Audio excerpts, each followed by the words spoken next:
పరిష్కారం కోసం ఈరోజు ఏపీడబ్ల్యూజేఎఫ్ రాష్ట్ర వ్యాప్తంగా ఆందోళన కార్యక్రమం నిర్వహిస్తుంది.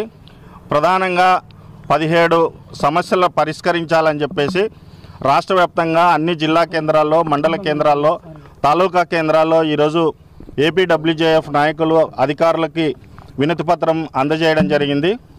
కాకపోతే ఆంధ్రప్రదేశ్లో గవర్నమెంట్ వచ్చి ఏడాది పూర్తి అయినప్పటికీ కూడా జర్నలిస్టుల సమస్యల పరిష్కారం కోసం ఏమాత్రం శ్రద్ధ చూపటం లేదు. అధికారంలోకి వచ్చిన వెంటనే మరి ప్రభుత్వాన్ని డిమాండ్ చేయడం అనేది సమంజసం కాదనే ఉద్దేశంతోనే ఏపీడబ్ల్యూజేఎఫ్ కూడా మరి చంద్రబాబు నాయుడు ప్రభుత్వానికి ఏడాది పాటు సమయం ఇవ్వడం జరిగింది. మరి ఏడాది పూర్తి చేసుకున్న సందర్భంగా ప్రధాన సమస్యలను పరిష్కరించాలని చెప్పేసి ఈరోజు అనంతపురం జిల్లా కలెక్టరేట్కి వచ్చి వినతిపత్రం సమర్పిస్తున్నాము. ఈ ప్రధానమైన డిమాండ్లు పరిష్కరించాలనేది మేము డిమాండ్ చేస్తున్నాము. మరి ప్రభుత్వ అధికారులు కూడా జర్నలిస్టుల పట్ల సానుకూలంగా స్పందించారు. అదేవిధంగానే ప్రభుత్వం కూడా సానుకూలంగా స్పందించి కొన్ని నిధులతో సంబంధం లేనటువంటి కొన్ని ప్రధానమైన సమస్యలు ఉన్నాయి. ఆ సమస్యలు మరి పరిష్కరించాలని చెప్పేసి మేము డిమాండ్ చేస్తున్నాం.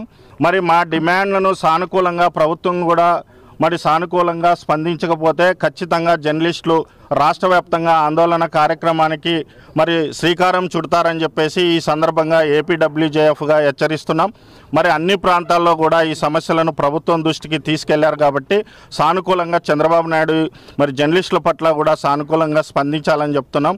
మరి ఆనాడు ప్రతిపక్ష నేతగా ఉన్నటువంటి చంద్రబాబు నాయుడు మరి రాష్ట్రంలో ప్రజలతో పాటు జర్నలిస్టు కూడా చీకటి రోజులు ఉన్నాయని, మరి త్వరలోనే మన ప్రభుత్వం వస్తుంది, మంచి రోజులు వస్తాయని చెప్పినటువంటి చంద్రబాబు నాయుడు మరి ఏడాది కాలం అయినప్పటికీ ఇప్పటికీ కూడా జర్నలిస్టులకి కనీసం పైసాతో సహా ఖర్చు లేనటువంటి అక్రిడేషన్ కార్డులు కూడా ఇప్పటికీ ఇవ్వలేదు.